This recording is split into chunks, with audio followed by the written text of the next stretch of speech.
जय हिंद दोस्तों, 26 जून से होने वाले 9th क्लास के त्रैमासिक परीक्षा का हिंदी का वायरल क्वेश्चन पेपर लेकर के आ चुका हूँ। विषय कोड 101 रहने वाला है।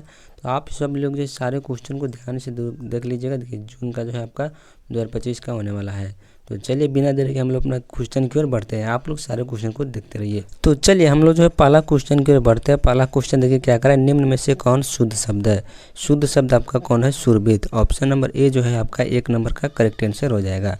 चलिए नेक्स्ट प्रश्न की ओर बढ़ते हैं। दूसरा नंबर, ल वर्ण का उच्चारण स्थान क्या है।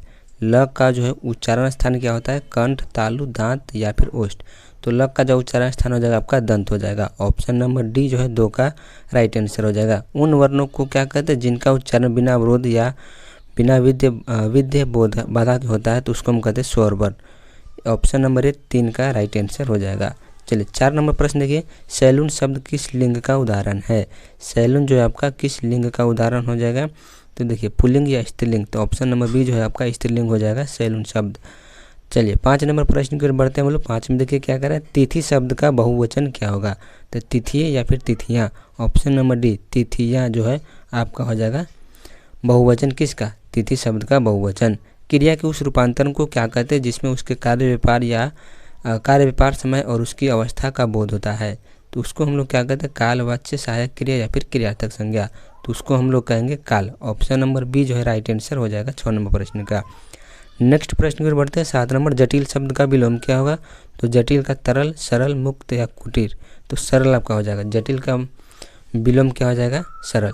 आम शब्द का पर्यायवाची क्या होता है। तो आम का पर्यायवाची क्या होगा, रसाल। ऑप्शन नंबर सी जो है राइट आंसर हो जाएगा 8 का सी नंबर। नेक्स्ट प्रश्न देखिए 9 नंबर क्या करें, जो पीने योग्य हो। वाक्य खंड के लिए एक शब्द क्या होगा, जो पीने योग्य यानी जिसको हम पी सकते हैं उसको हम कहेंगे पेय पदार्थ। ऑप्शन नंबर ए यानी पेय पदार्थ को हम लोग कहेंगे पीने योग्य पदार्थ। ऑप्शन नंबर ए 9 का राइट आंसर हो जाएगा। 10 नंबर देखिए, अंधा होना मुहावरे का अर्थ क्या होना था।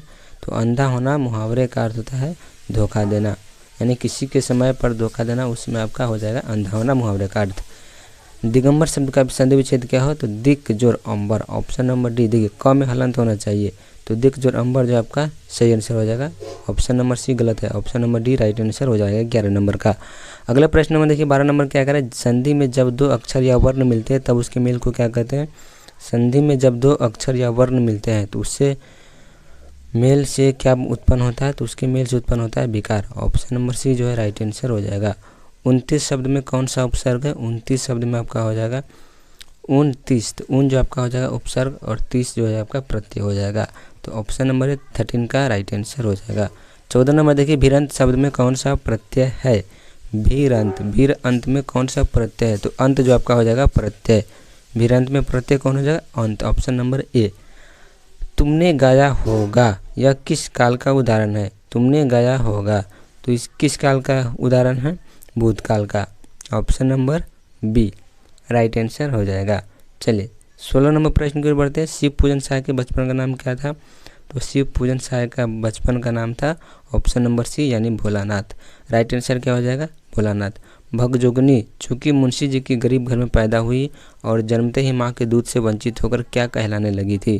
देखिए भगजोगनी जो है गरीब घर में पैदा हुई थी और वंचित होकर के टूअर कहने लगी। ऑप्शन नंबर बी जो है राइट आंसर हो जाएगा।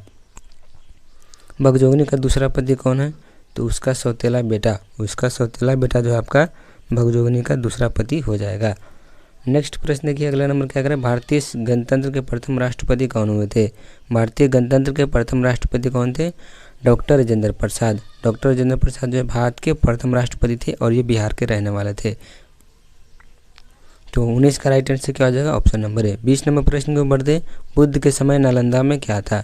बुद्ध के समय नालंदा में क्या था। तो इसका राइट आंसर हो जाएगा प्रावारिकों का आम्रमण। Option number C correct answer हो जाएगा। ग्राम गीत का मर्म शीर्षक पाठ की विद्या क्या है। ग्राम गीत का मर्म जो पाठ की विद्या क्या है। तो ये आपका हो जाएगा निबंध। ऑप्शन नंबर डी जो है राइट आंसर हो जाएगा। और इसका लेखक कौन है, लक्ष्मी नारायण सुधांशु। देखिए अगला पाठ में आ गया, सॉरी अगला क्वेश्चन आ गया, ग्राम गीत का मर्म शीर्षक पाठ के लेखक कौन है, लक्ष्मी नारायण सुधांशु। जो इसका करेक्ट आंसर हो जाएगा डी नंबर 22 का हो जाएगा। 30 नंबर प्रश्न देखिए, संत कबीर रैदास का जन्म कहाँ हुआ है। संत कबीर रैदास का जन्म जो है आपका बनारस, आजमगढ़, बस्ती या फिर गोंडा। तो बनारस में हुआ था, उत्तर प्रदेश के बनारस में। इसके बाद देखते हैं सूफियों के विश्वास के अनुसार किसके द्वारा परमात्मा को पाया जा सकता है। तो सूफियों के विश्वास के अनुसार जो है परमात्मा को प्रेम के द्वारा ही पाया जा सकता है। ऑप्शन नंबर बी 24 का करेक्ट आंसर हो जाएगा। नेक्स्ट प्रश्न बढ़ते हैं, गुरु गोविंद सिंह कृति कौन है। तो गुरु गोविंद सिंह जो है कृति, गुरु गोविंद सिंह 25 नंबर क्वेश्चन देखिए क्या करें, रचित कृति कौन है, चुभते चौपते, जफरनामा, मधुमालती या फिर यमा। तो जफरनामा जो आपका हो जाएगा गुरु गोविंद सिंह की रचित कृति। चलिए 26 नंबर क्वेश्चन को बढ़ते हैं।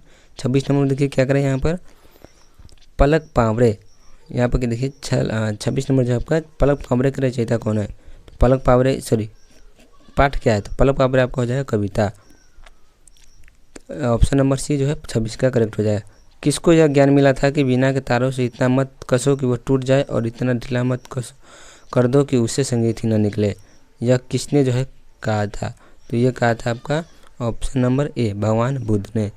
चलिए 27 का राइट आंसर क्या हो जाएगा, ए नंबर। 28 नंबर देखिए, सुदीन पाठ किस राजा के विशेषज्ञ थे।